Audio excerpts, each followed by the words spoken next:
Di quel che ho,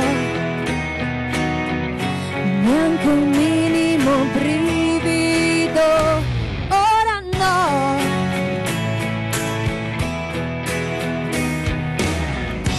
It's the air that I breathe, it's my fall at your feet, it is my song I sing when you are gone. Confesso, sei la causa mia primaria, adesso in me, di tutto il buono che c'è, lo so. Sei la primavera in anticipo,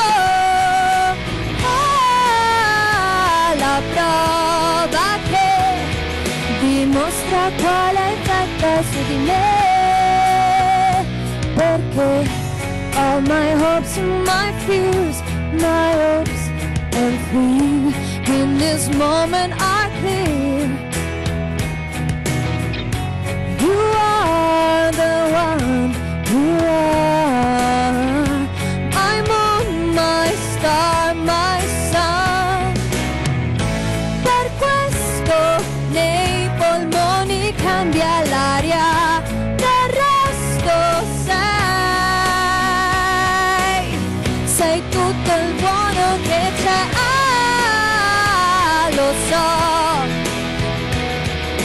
Questa primavera in anticipo, l'esempio che dimostra quale effetto è su di me. Fiori che nascono dai rovi, qui fuori cicatrizzano gli errori miei.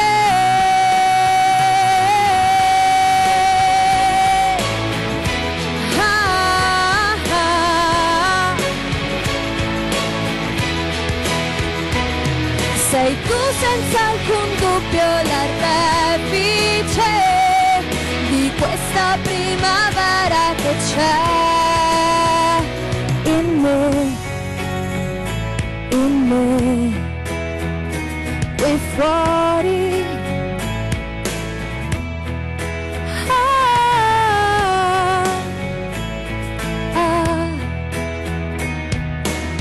Nell'autoscatto di noi.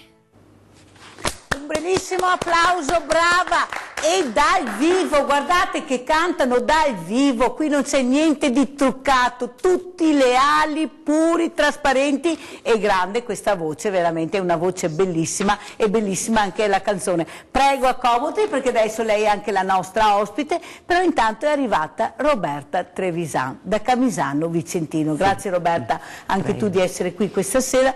Purtroppo Roberta invece ha dei problemi economici, non ce la fa, poco lavoro. Cosa vuoi dire Roberta? Perché ti sei rivolta a noi? Perché so che siete delle persone squisite e so che aiutate molta gente. Difatti non molto tempo fa avete aiutato delle persone che conoscevo che vivevano in tenda e si erano rivolti al sindaco, a tutti, nessuno gli aveva dato una mano, e solo voi, e per merito vostro che queste persone comunque hanno avuto la possibilità di andare avanti. Allora spieghiamo chi è Roberta Trevisan, perché sì. ti sei rivolta a noi. Allora, chi sei, quanti anni hai? Questo mese faccio 61 anni. 61? Sì, ecco. Esatto. Che lavoro facevi prima Roberta? Allora, ho fatto la badante per gli ultimi 5-6 anni, saltuariamente, perché purtroppo hai a che fare con persone anziane che poi giustamente muoiono. È la vita. Prima facevo la redattrice. Con la crisi che è venuta ti sei trovata senza lavoro? No, ce l'avevo giù, ma sono dovuta venire su perché... Giù dove, Roberta? In Calabria. Ah, eri in Calabria, sì? Però stava morendo mio padre, per cui sono venuta su e l'ho assistito. E tu sei di Camisano Vicentino? No, di Grisignano. Però sempre là, sì, diciamo, sì, Vicentina sei. Cosa vuol dire trovarsi in grande difficoltà? Cioè una persona come te che ha sempre lavorato, ce l'aveva sempre fatta, all'improvviso purtroppo succede, vuoi la malattia, vuoi, però poi si ritrovano come te che dicono io non ce la faccio più, Mirella.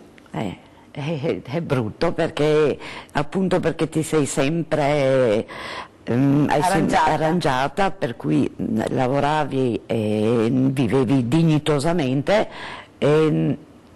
È umiliante. Si fa fatica a chiedere aiuto, sì, Roberta. Tanto. Però quando l'acqua tocca la gola uno deve anche imparare a nuotare. Quando c'è la disperazione, quando non hai più voglia di vivere. Ecco, non hai più voglia di vivere, no, perché ti vedi crollare il mondo addosso. Tante volte ho pensato anche di arrivare a livelli che non... no, Roberta, no, ci mancherebbe, guai. No, la disperazione ti fa arrivare a questo. Dottor Borsellino, intanto che Roberta si calma un pochino, la disperazione ti fa andare via di testa, ti farebbe fare dei gesti inconsulti. Cosa vuole dire? Cioè questa disperazione ormai sta attanagliando i nostri veneti, diciamoci la verità, perché sono stati depredati, nel vero senso della parola. Cosa si potrebbe fare per aiutare queste persone? Perché secondo me, oltre che l'aiuto economico, che è importantissimo come ha detto lei, però vanno un po' sostenute, perché se no si chiudono a riccio, diventa la depressione ed è la tragedia. Sì, il Veneto è stato flagellato purtroppo da imprenditori o da persone che a un certo punto si sono arrese, perché il suicidio è un arrendersi, insomma.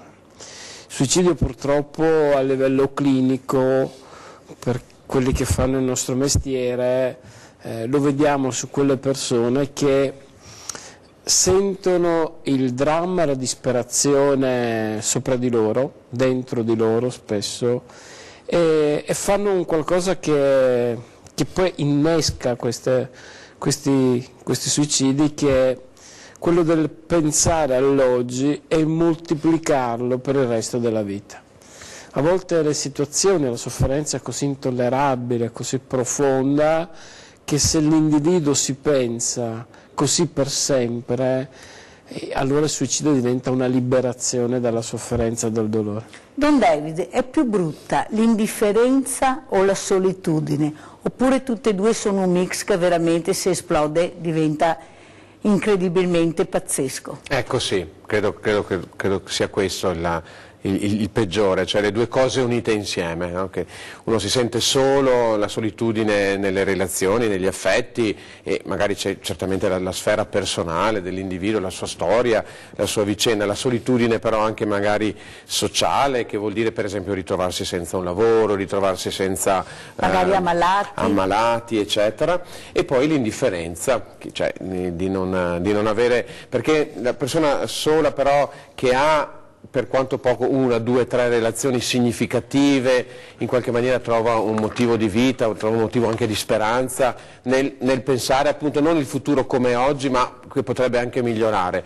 Se no è vero, come dice il dottore, se io la condizione che vivo oggi di solitudine, nell'indifferenza, la proietto per il resto della mia vita, o magari anche relativamente ancora giovane, dici sono ancora nella mia bella età, e passerò o penso di passare i miei anni in questa condizione, è ovvio che sì, il pensiero viene, insomma. Allora, quello che invece non distrugge ma che veramente unisce è questa solidarietà, questa non indifferenza invece che noi abbiamo attorno a noi. Questa mamma, Fulvia Tocchio, che ha perso il figlio in circostanze terribili da un attacco d'asma, però nel dolore e nella sofferenza è riuscita a far capire che doveva fare qualcosa ed ha aperto la stanza di Jacopo. Noi vedremo la 7ª stanza di Jacopo, che è stata aperta a Conegliano grazie a questa grinta di questa mamma, ma soprattutto grazie anche alle istituzioni che hanno risposto immediatamente, e andiamo a vedere cosa è successo a Conegliano. Andiamo.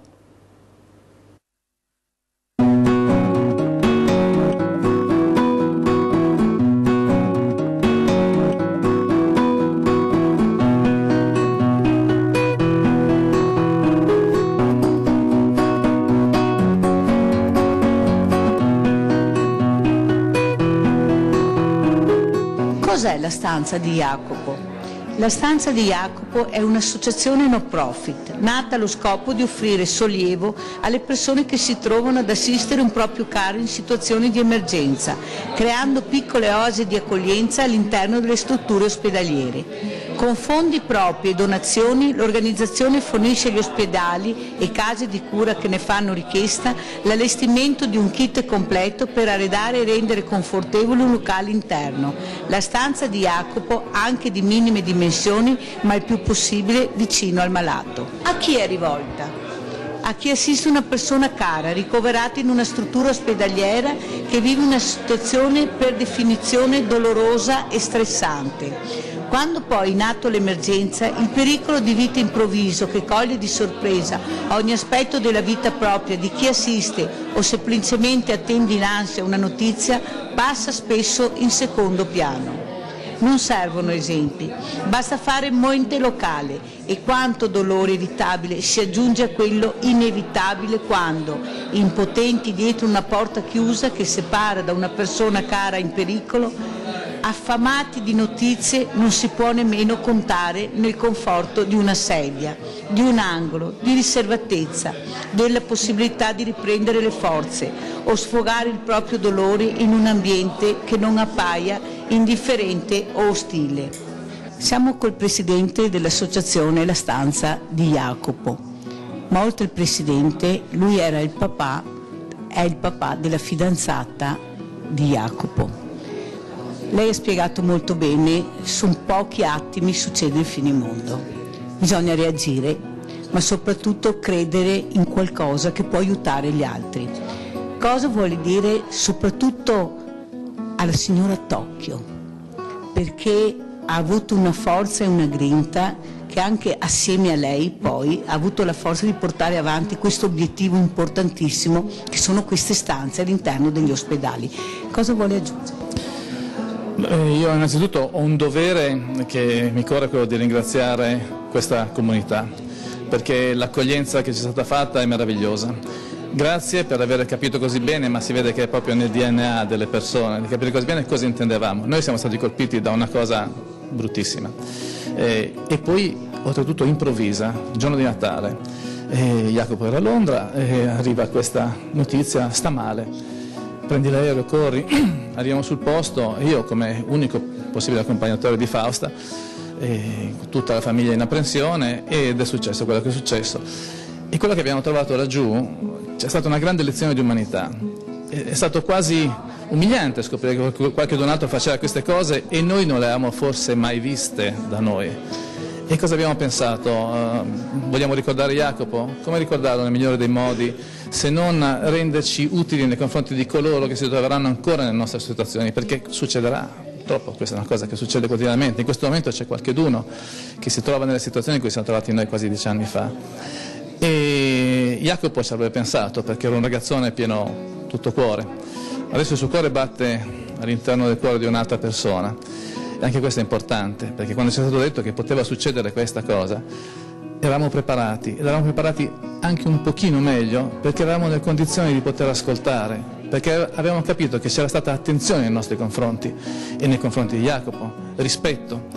E rispetto è anche soltanto darti una stanzetta piccolina dove ti puoi rinchiudere nel tuo dolore e non abbandonarti in un corridoio davanti alla macchina del caffè. Quello non è rispetto, quello è un lavoro meccanico, un lavoro... Non è aiutare una persona, si cura la malattia, ma si deve capire che quando è malato un figlio, è malato a tutta la famiglia, è malato a tutta la comunità. E questo penso che qui si sia capito molto bene. E sono felicissimo di sapere che questa stanza potrà aiutare, potrà essere utile, ed è tra l'altro un ambiente che è venuto benissimo, è bellissima. Vi invito a visitarla e vi invito tutti quanti a copiarci, a rubare l'idea, a propagandarla, perché non è un brevetto, è un'idea che forse poteva venire a tutti. A noi è capitata, diciamo, la fortuna di avere questa ispirazione e vorremmo che si ingrandisse all'infinito. Qui in Veneto il terreno è fertile, ma è fertile dappertutto, basta pensarci. Don David, non posso che rivolgermi a lei in questo momento, perché lei di queste situazioni, di questi genitori che perdono i figli, certo, penso sia una cosa che tocca con mano e può veramente farci capire quanto importante è l'ascolto e soprattutto queste stanze all'interno degli ospedali dove questi familiari si possono raccogliere in un momento tremendo come quello della donazione degli organi, perché di questo anche dobbiamo parlare. Prego, Don David. Ma credo che, come dire, non sia facile per un genitore, non sia facile questa esperienza di partita, perché è una dipartita di tuo figlio, in qualche maniera un distacco fisico, un distacco relazionale, eccetera, e nel contempo pensare e anche, tra virgolette, gioire che qualcun altro, grazie a tuo figlio, possa continuare a vivere. In questo caso abbiamo sentito parlare di un trapianto di cuore, sostanzialmente di una donazione, e quindi trapianto di cuore. In generale. Sì, ma di organi in generale.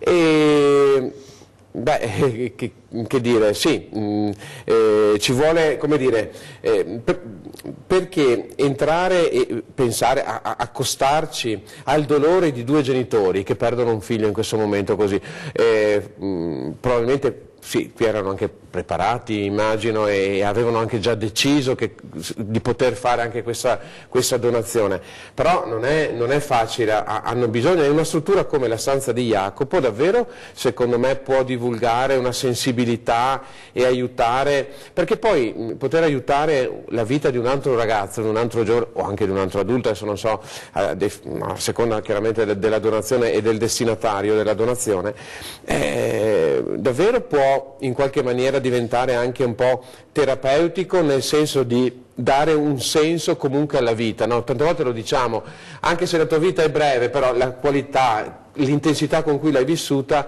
ne dà il senso comunque, però il dolore umano, cioè io posso aver vissuto, mio figlio può aver vissuto 20 anni, 25 molto bene, avendo fatto anche cose belle, rendendo felici tante persone, però a 25 anni improvvisamente la sua vita si interrompe, per cui fare questo passaggio e aiutare dei genitori a dire attraverso la donazione in qualche maniera la vita di mio figlio ha ancora un senso e addirittura aiuto qualcun altro, rendo felice qualcun altro, credo che, quindi lodevole questa iniziativa, davvero è una cosa che apprezzo molto, davvero. Allora Alessandra, Fausta Tocchio, questa mamma che faceva il navigator in acque terribili, queste decisioni terribili che doveva prendere nel corpo di questo figlio che ormai non c'era più, però lei ha detto: io con i miei figli avevo parlato in precedenza.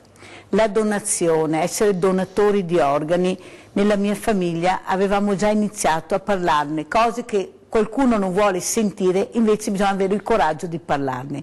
Tu come giovane cosa vuoi dire a questa mamma? Ha fatto bene, perché nel momento della decisione, come diceva Don David, in parte era già preparata perché sapeva quello che avrebbe detto suo figlio e voluto suo figlio. Secondo me ha fatto bene, perché vuol dire che non è stato un atto egoistico, no? Perché a volte i genitori si stringono al ricordo del figlio, vorrebbero che fossero lì presente, però donando gli organi ha fatto sì come che suo figlio vivesse ancora, è come se fosse ancora qui, non fisicamente, però in un'altra persona. Infatti lei dice, Fausta dice, mio figlio lo vedo in altre persone, vive in altre persone, e io di questo sono veramente grata a mio figlio. Dottor Borsellino, cosa vuole dire a questa mamma che ha avuto questo coraggio di mettere in piedi questa stanza, che ha copiato, lei dice, io non mi sono inventata nulla, ho copiato quello che avevo visto in Inghilterra e ho cercato di portarlo qui anche nei nostri ospedali, e mi sembra che sia ascoltata, perché questa è la 7ª stanza di Jacopo. Questa è la medicina che si umanizza, è la medicina che capisce il dolore, è la medicina che sta vicino alle persone. e la medicina che quando purtroppo inevitabilmente si confronta con la morte del paziente non scappa, sta lì, comunica anche la propria impotenza magari di non essere riusciti in questa visione trionfalistica di curare sempre tutto e tutti. Guardiamo il prossimo servizio, sempre la stanza di Jacopo.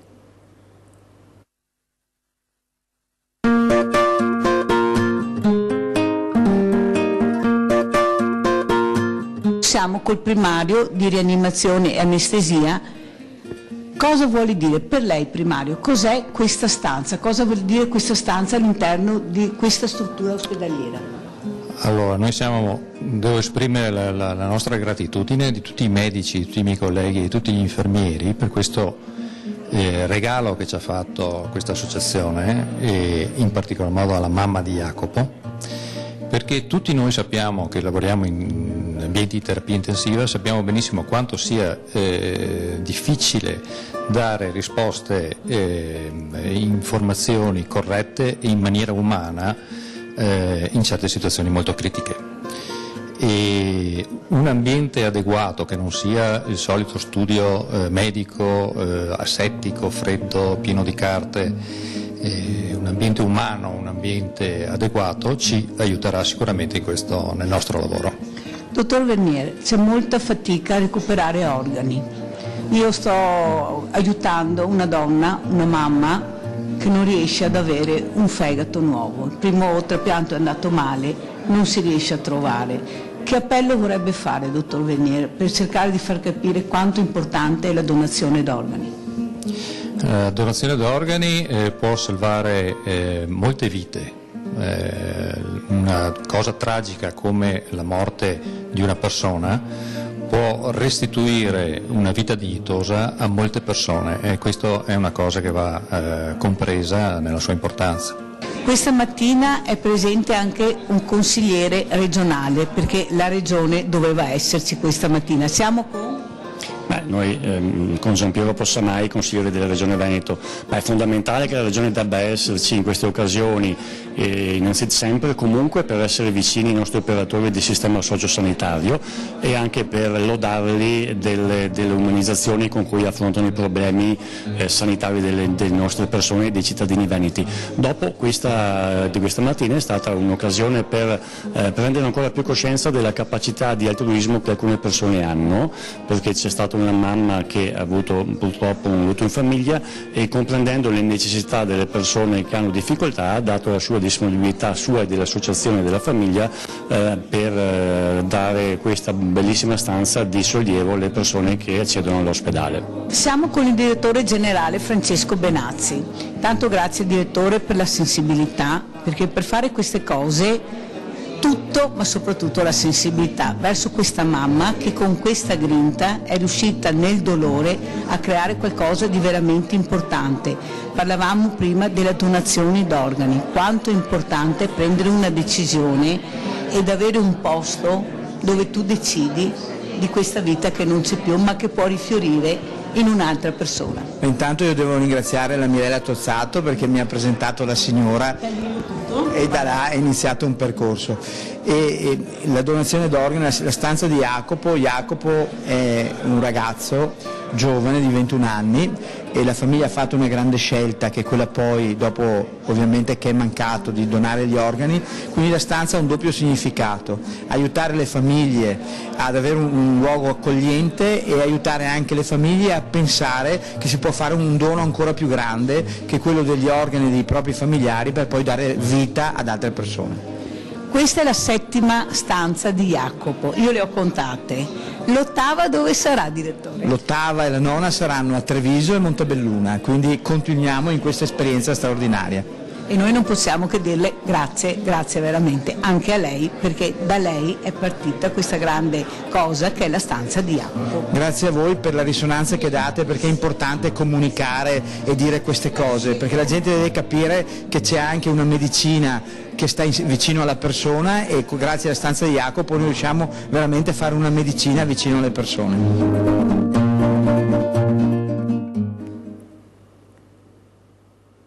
Don Devi, lascio a lei commentare queste dichiarazioni del direttore generale?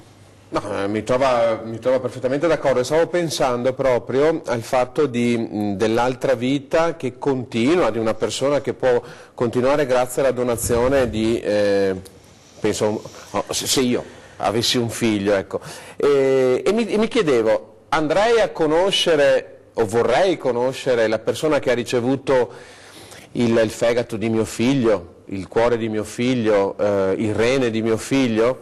Io sì, perché vorrei conoscerlo, perché poi al di là di quello che può succedere, un'amicizia che nasca, eccetera, una relazione, una frequentazione, ma prima ancora di questo perché noi abbiamo bisogno come persone umane di un contatto fisico, abbiamo bisogno di vedere, di toccare, di sentire una voce, di sentire. Allora sono d'accordo con quello che diceva Alessandra, cioè sapere che grazie alla donazione di mio figlio, alla vita che fisicamente non c'è più rispetto, e con tanto rispetto, perché quel dolore solo il tempo lo farà passare, però è uno sguardo verso il futuro, è una prospettiva di speranza che qualcun altro vive grazie anche a mio figlio, a quella donazione.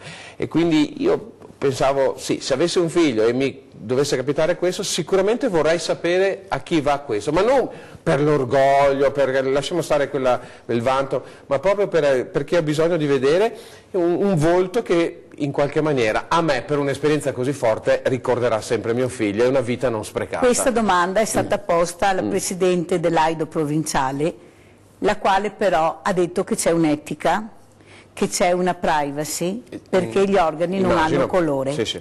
Qualcuno potrebbe non accettare, non comprendere. Lei spiegava molto bene quella sera che era ospite nostra, anzi la riinviteremo, perché secondo me parlare di queste cose bisogna sempre di più, perché dobbiamo far crescere queste donazioni e far capire quanto importante è quando tu ormai non ci sei più, ma i tuoi organi ancora possono salvare qualche altra vita. Io ho dato il mio consenso, ecco, però c'è questo problema, il colore, l'organo non ha colore. E qualcuno farebbe fatica a capire. Cosa dice, dottor Borsellino? Cosa risponde? Allora, io penso che la donazione degli organi sia un grandissimo atto di nobiltà e di civiltà, perché questi genitori, nel momento in cui toccano il dolore profondo della perdita di un figlio, pensano alla vita, no?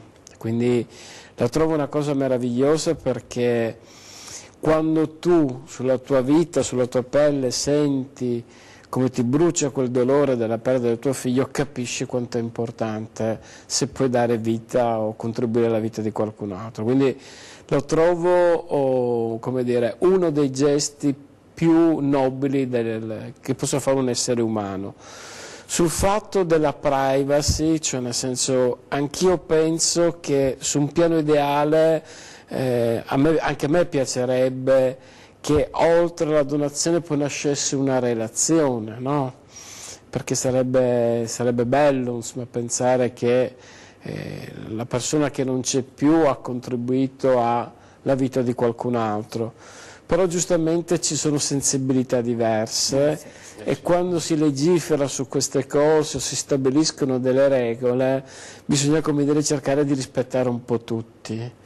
E le decisioni non sono semplici. Non sono semplici, perché poi le andiamo, come dire, a un livello etico, a un livello di qual è la scelta migliore, eccetera, eccetera.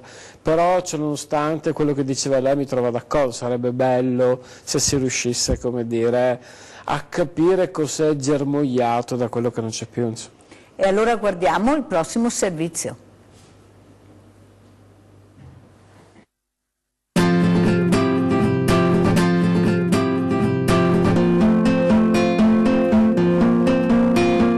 Il direttore Francesco Benazzi ha detto che ci sarà l'8ª e la 9ª stanza di Jacopo, perciò vuol dire che lei ha centrato l'obiettivo, è veramente utile. Cosa vuole aggiungere? Grazie, perché è la parola che viene spontanea, è un grazie reciproco, è un grazie per l'ascolto, un grazie per l'umanità che c'è, che sta dietro a queste parole, perché non sono parole, non sono solo parole. Quando mi disse Conegliano fu immediata la cosa, passò poco tempo che si venne a vedere il locale, quindi si iniziò ad arredare lo spazio. Quindi non sono solo parole, è sentimento, è umanità, è un legame che si crea con le persone, con tanti medici che ho conosciuto, che ho avuto questo onore, questo privilegio, perché è un privilegio conoscere queste persone che dedicano la propria vita e svolgono non una professione, una missione, perché è tanto importante. Montebelluna, Treviso, siamo pronti e sono sicura che sarà breve il cammino per realizzare anche queste 2 stanze e poi andiamo avanti. Allora io mi permetto invece di dire che oggi nevica, era il 25 dicembre quando Jacopo non ce l'ha fatta più, perciò in questo momento io saluto Jacopo e dico ciao Jacopo e grazie, perché Jacopo rappresenta tanti piccoli e grandi Jacopi che hanno con il loro corpo aiutato altri corpi a rifiorire. Sindaco, oggi abbiamo visto la solidarietà, l'umanizzazione, ma soprattutto abbiamo visto la grinta di una mamma che dal dolore è riuscita a creare questa cosa importantissima che è la stanza di Jacopo. Per lei un fiore all'occhiello ed è vero. Cosa vuole dire? Ma assolutamente sì, abbiamo visto oggi un altro esempio di una persona straordinaria che è riuscita a trovare forze ed energie da un dramma personale che avrebbe veramente distrutto quasi tutte le persone. Lei invece è riuscita con forza a ricordare il proprio figlio creando queste stanze che sono stanze di conforto per i familiari di persone in difficoltà. Per noi a Conegliano è veramente un fiore all'occhiello di un ospedale che è già un'eccellenza ma sta puntando all'umanizzazione, e quale migliore umanizzazione che non creare la stanza di Jacopo all'interno del nostro ospedale.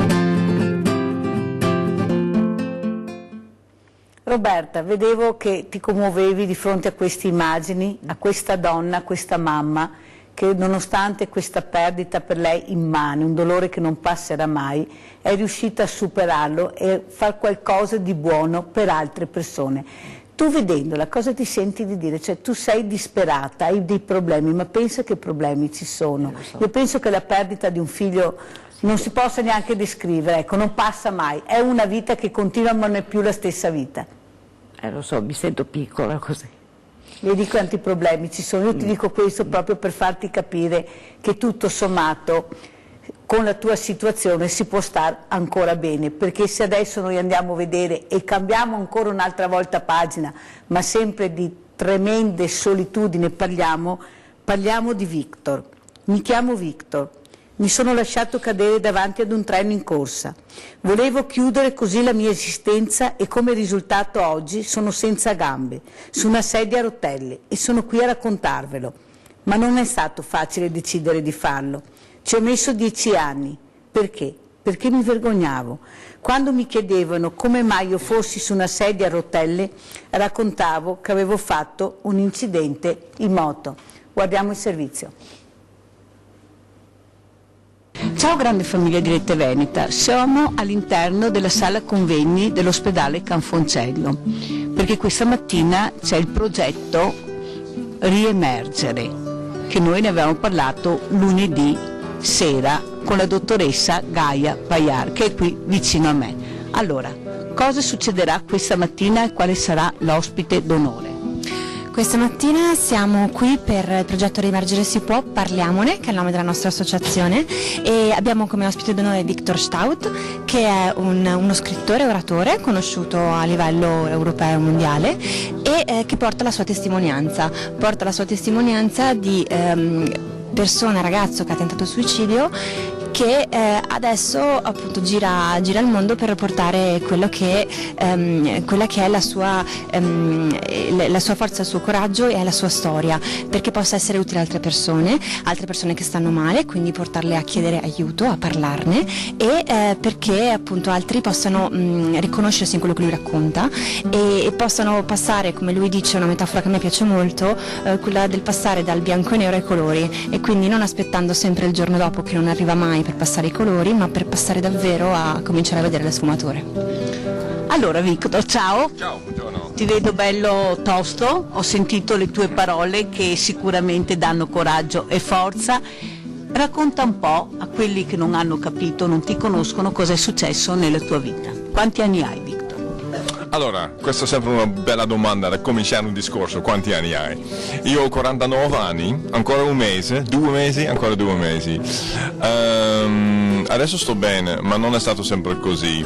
Quando avevo 30 anni stavo soffrendo di una depressione con attacchi di ansia e di panico. E per fare breve, ovviamente ho provato a trovare una soluzione, ma non sono riuscito per motivi diversi, e alla fine della fiera ho deciso di mettere fine alla mia vita. Mi sono buttato sotto un treno a novembre 1999, quindi ho perso le mie gambe e da questo tempo in poi mi ritrovo su una sedia a rotelle.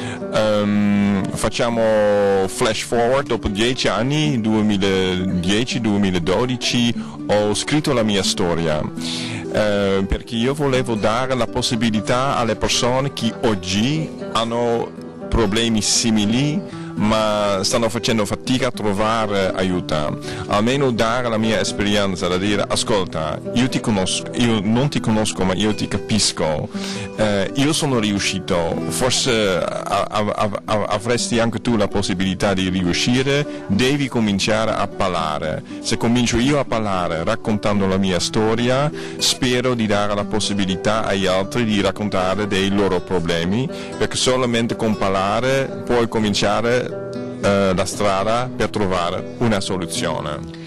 Victor, da dove questa voglia e soprattutto hai capito che dovevi parlare con qualcuno, dovevi far conoscere la tua storia ad altri proprio per cercare di emergere te, ma far riemergere anche altre persone che vivono la solitudine? Esatto, soprattutto gli altri, perché io ho scoperto adesso più come mai prima, perché ormai ho parlato con tante persone, perché il mio libro è uscito in Olanda ormai 6 anni fa. Le persone che stanno soffrendo di un problema, per esempio una depressione, per esempio un disturbo di personalità, hanno un secondo problema, la solitudine. Non riescono a parlare, non si fida di più, nessuna persona mi capisce, cresce la solitudine, cresce la disperanza. E io non posso dare la soluzione, non sono un medico, ma posso togliere forse una parte della solitudine condividendo la mia storia. E secondo me ho visto che aiuta, dà un tipo di sostegno alle persone che stanno cercando, vorrei parlare ma non so come, mi vedono, mi scrivono, cominciano a parlare. Io ho intervistato una ragazza e ha detto: noi giovani abbiamo una corazza che ci mettiamo, abbiamo una guerra dentro di noi che la stiamo combattendo, ma abbiamo paura del giudizio degli altri e questa corazza ci aiuta. Sì, allora il giudizio degli altri sarà sempre presente, vale anche per me ancora oggi. Adesso siamo qua, tutti capisci di che cosa stiamo parlando, è un mondo sereno, ma sicuro che sono le persone che non capiranno il mio gesto, dicono forse c'è stato un gesto egoistico, non hai mai pensato alla tua famiglia. Anche queste domande fanno parte del problema, allora parliamo di tutte queste domande, speriamo di riuscire insieme per andare avanti. Io penso che questi giovani, a differenza di altri, abbiano invece tanto amore, tante parole dentro di loro, però nessuno li ascolta e non è colpa loro, perché gli esempi valgono più delle parole. Cosa vuoi dire? Per verità io non so, secondo me un vantaggio di oggi è che ci sono dei mezzi di comunicazione, c'è internet, c'è WhatsApp, ci vuole trovare una persona con cui puoi parlare, per esempio vai a WhatsApp e di nuovo io posso solamente dire, condividendo la mia storia, spero di dare la possibilità agli altri per parlare, per condividere i loro problemi e quindi possiamo trovare una soluzione. Secondo te l'esempio vale più della parola? Non ho capito scusami. Secondo te gli esempi valgono più delle parole? Cioè vale più l'esempio che molte parole? Non è così bianco-nero secondo me, abbiamo bisogno i medici, abbiamo bisogno forse anche un farmaco davvero, ma abbiamo bisogno anche la possibilità di solamente parlare, allora c'è un misto davvero da fare e se posso contribuire, se posso io aggiungere qualcosa lo faccio molto volentieri. Victor, tu eri una persona sana, poi questa tremenda... No, sana nel senso che eri integro nel vero senso della parola. Speriamo, poi all'improvviso, quando ti sei svegliato, hai visto la vita a colori. Com'era questa vita che hai visto nonostante la sedia a rotelle? Perché tanti fanno fatica ad accettare. Sì, allora è una domanda molto grande. Per me personalmente molto importante è vedere le persone che vengono a me, per esempio dopo aver condiviso la testimonianza, e che mi danno un ringraziamento, che dicono adesso Victor capisco perché è successo nella mia vita, eccetera, eccetera.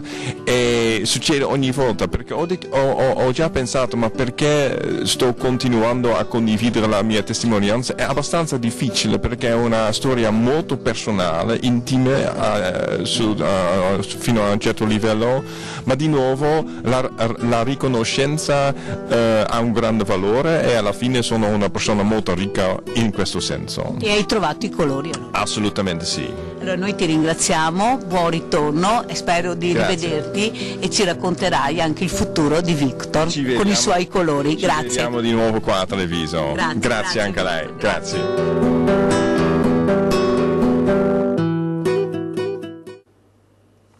Noi qua eravamo in una valle di lacrime perché giustamente Roberta, sentendo queste parole, essendo Victor che parlava di solitudine, di porte chiuse che non si aprivano, è successo il finimondo, è scoppiato. Però questo sfogo, Roberta, a parte che sei anche vicina al dottor Borsellino che di queste cose se ne intende, fa capire quanto bisogno avevi forse anche di piangere, di far capire quanto brutto è sentirsi soli e non aver aiuti.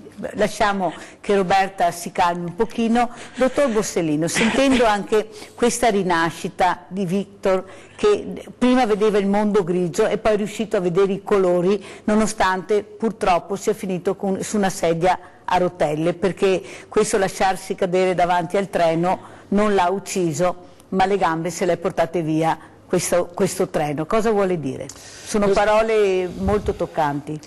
Questa è la dimostrazione che veramente la realtà non esiste ma come ce la rappresentiamo, Mirella. Se una persona arriva al bordo di un marciapiede e si butta sotto un treno, vuol dire che non vede più niente. E vuol dire che in quel momento il dolore non riesce neanche a condividerlo, perché ogni dolore, se condiviso, già pesa la metà. Insomma, no? In questo caso lui non ci è riuscito. Ma quando ha rischiato di morire, secondo me ha apprezzato veramente il senso della vita e quanto importante invece sia vivere. Anche in sedia a rotelle, però lui è qui e può raccontare la sua storia e la sta raccontando in maniera pacata e in maniera anche, secondo me, proprio di aiuto verso il prossimo. Guardiamo il prossimo servizio e poi lo commentiamo. Riemergere si può, parliamone. Questo convegno è stato realizzato grazie anche all'aiuto di queste dottoresse che vi presentiamo. Elena Toffolo, Eliana D'Alessandro, Milena Spinato, Alessandra Bombini, Loschi Giulia. Allora, cosa vuol dire essere riusciti a realizzare un convegno così importante ma che parla veramente di un tema scottante che è il suicidio? Per noi è stato molto importante, è un lavoro di anni, soprattutto nell'ultimo anno, nell'ultimo periodo abbiamo lavorato molto per questo convegno, abbiamo avuto un ospite molto importante.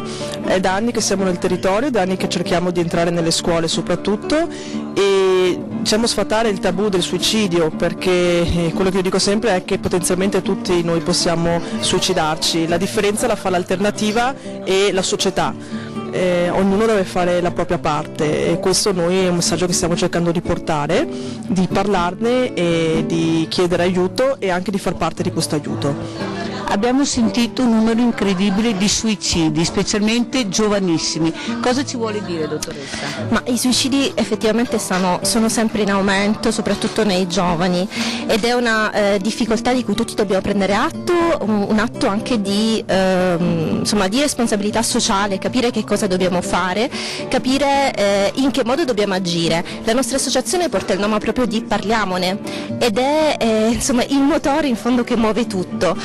Iniziamo a parlarne con i ragazzi, a parlarne tra di noi e capire in che modo poi poter comunicare ai ragazzi questi messaggi importanti. Per questo io invito tutti quanti a fermarsi un attimo anche a riflettere su questi argomenti così fondamentali per noi, cioè anche la vita e la gioia di vivere. Un appello che vuole fare i genitori. La cosa che come associazione riteniamo più importante è appunto quella di parlare, quindi di creare un clima nella famiglia che sia appunto utile a questo, in modo tale che i ragazzi non si sentano soli, ma che sentano che i genitori sono comunque dalla loro parte e che offrono uno spazio per parlare anche di questi argomenti molto delicati. Un appello che vuole fare i ragazzi? Di non sentirsi soli, di fare rete, di rivolgersi a tutti e anche alle associazioni, di parlarne, perché la solitudine appunto ci crea isolamento e ci fa appunto scivolare un po' nell'oblio, quindi è importante parlarne, avere il coraggio, mettere la faccia e provare a chiedere aiuto. Un appello che invece vuole fare alla scuola e ai professori? Di parlare di questi temi, di non aver timore, di essere presenti per gli studenti e anche che gli studenti possono fidarsi di ognuno di voi, perché è fondamentale creare un clima di collaborazione e di ascolto. Noi ringraziamo le dottoresse e buon ascolto. Allora invece col professor De Rosa facciamo i ringraziamenti perché rappresenta l'ospedale, ecco, un'istituzione. Cosa vuole dire, professore?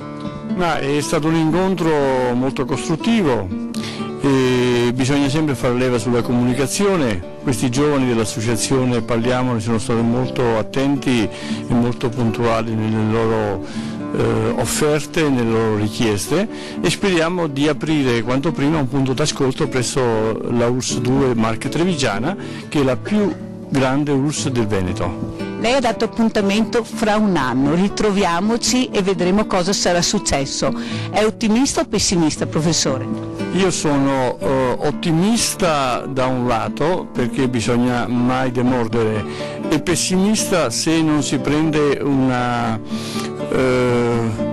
mi perdoni l'eufemismo, il toro con le corna.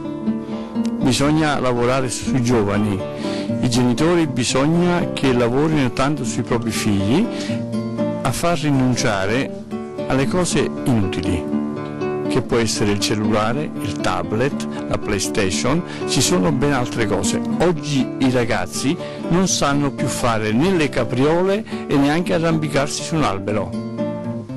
Ecco, avete sentito, genitori? Ringraziamo anche il professor De Rosa e vedremo fra un anno cosa sarà successo. Grazie. Allora, dottor Borsellino, ottimista, pessimista?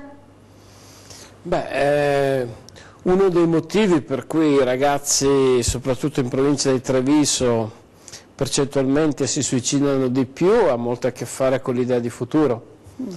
Se noi abbiamo un'idea di futuro negativa, questo ci restituisce un presente assolutamente depressivo, quindi è quello che pensiamo che ci aspetta domani, le cose belle che faremo, che in qualche modo ci restituiscono un presente pieno di vita.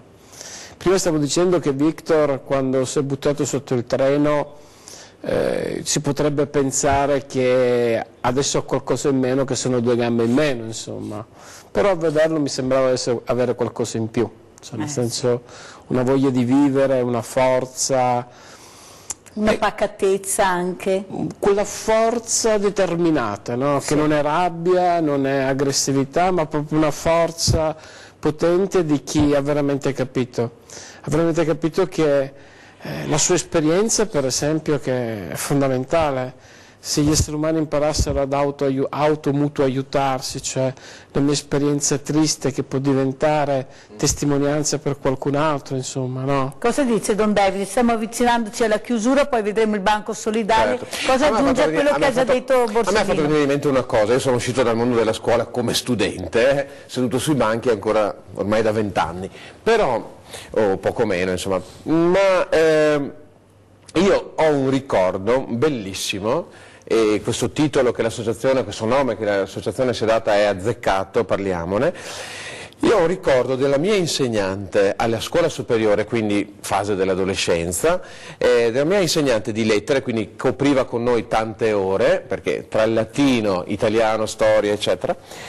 Lei ha sempre, e anzi la saluto se per caso appunto anche ora ci sta guardando, ha sempre assecondato una richiesta di dialogo tra di noi in classe su una problematica inerente alla classe nostra o inerente a un'organizzazione, inerente a un tema scottante appena accaduto di cronaca, cioè, ha sempre assecondato una nostra richiesta di fronte alla lezione da farsi quel giorno che lei aveva programmato, il programma ministeriale e quant'altro, eccetera. Questo non vuol dire che è stata una lavativa, anzi, no, però ci ha sempre ascoltato, davvero, ci ha sempre ascoltato, e sono uscite, secondo me lì uscivano i temi più belli della nostra classe di studenti. E noi invece ascoltiamo adesso il Banco Solidale, perché la puntata sta fuggendoci via. Andiamo al Banco Solidale.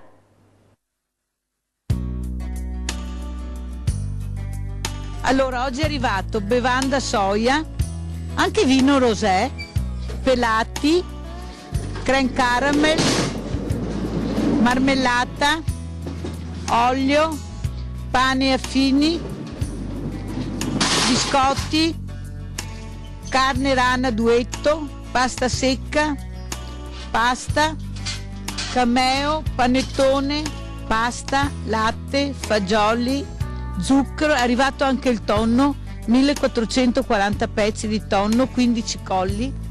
Prossimo arrivo sarà martedì 19 febbraio. Rosa, io questa mattina non c'ero, sono arrivata un po' tardi. E cosa hanno portato? Hanno portato tutte queste belle cose qua, tutte delle persone private, hanno portato tanti viveri qui, zucchero, vediamo caffè, zucchero, tutto. Sì. Questi sono privati, allora sono arrivati sì, tutte stamattina, tutte queste scatole, queste cose da mangiare qui. E non manca mai il caffè, vedete che la Mirella quando chiede a Rosa il caffè arriva. Guardate quanto, guarda, caffè, zucchero. Perciò Rosa, cosa diciamo a questi privati? Grazie infinite, perché sono così generosi che mai. Poi abbiamo chiesto le coperte oggi. Sì, sono arrivate delle belle trapunte da bambini, anche da letto matrimoniale, tante belle cose, sì.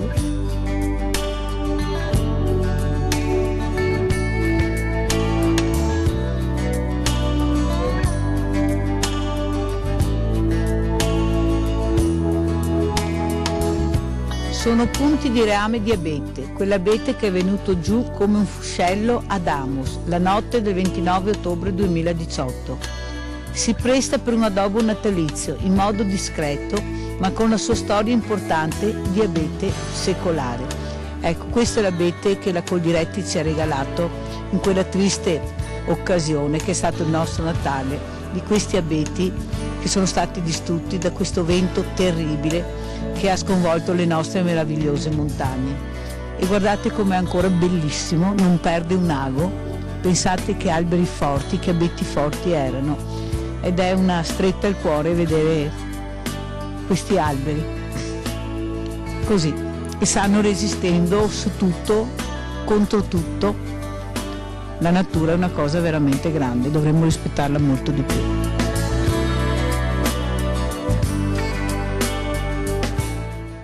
Allora la puntata se n'è andata, io ringrazio i nostri ospiti, poi Alessandra ci lascerà con una canzone bellissima. Do 10 secondi al dottor Borsellino perché la nostra Roberta è talmente agitata e talmente poveretta disperata e non riesce neanche a parlare, poi vi sentiremo. Ricordo San Biagio, questo patrono, domenica, San Biagio di Calalta, patrono della gola, Certo. della gola, vero Don David? Certo. Importantissimo, dalle 8 della mattina fino alla sera. Cosa ci sarà? Per tutto il giorno la chiesa sarà aperta ai pellegrini, vengono sempre migliaia di pellegrini per ricevere la benedizione individuale della gola, secondo l'antica tradizione, e portare a casa con sé le arance e il pane benedetto, che è il segno proprio della benedizione che portiamo nelle nostre case. Vi aspettiamo, numerose sono le celebrazioni, tutto il giorno la chiesa è aperta. Dottor Borsellino? Io mi volevo rivolgere a lei dicendo che è stata qua con noi. Grazie. Come ha detto Victor, non ti conosco ma ti capisco e sono sicuro che Mirella e altri sicuramente le daranno una mano. Roberta, te la senti di salutare la grande famiglia? Sì. Prego. Ringrazio tutti e un abbraccio e scusate. Ma l'emozione è stata grande. Alessandra, allora intanto grazie perché oltre che cantante oggi sei stata con noi ospite, Grazie ti ringraziamo veramente, molto importanti anche le tue parole. Con quale canzone chiudiamo questa bellissima, per me bellissima perché importantissima puntata? Stai telefonando di Mina. Che modesta che sia Mirella, mi fai i complimenti da sola. Prego Alessandra. Grazie. Ciao, ci vediamo.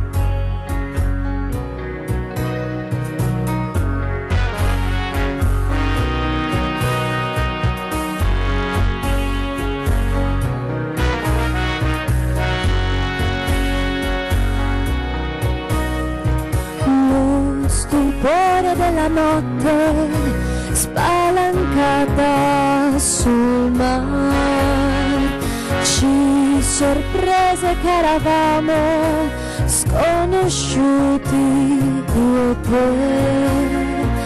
Poi nel buio le tue mani d'improvviso sulle mie. È cresciuto troppo in fretta questo nostro amore. Se telefonando io potessi dirti addio, ti chiamerai. Se io rivedendoti fossi certa che non soffri, ti rivedrai.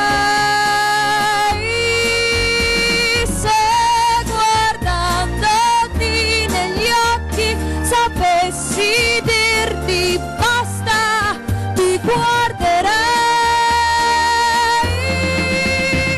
ma non so spiegarti che il nostro amore appena nato è già finito.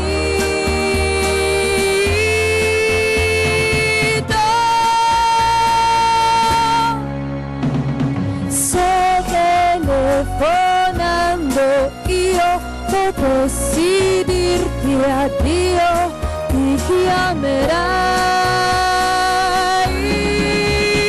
Se io rivedendoti fossi certa che non soffri, ti rivedrai.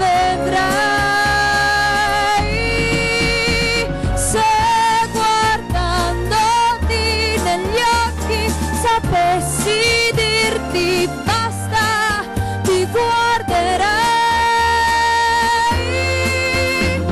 ma non so spiegarti che il nostro amore appena nato è già finito.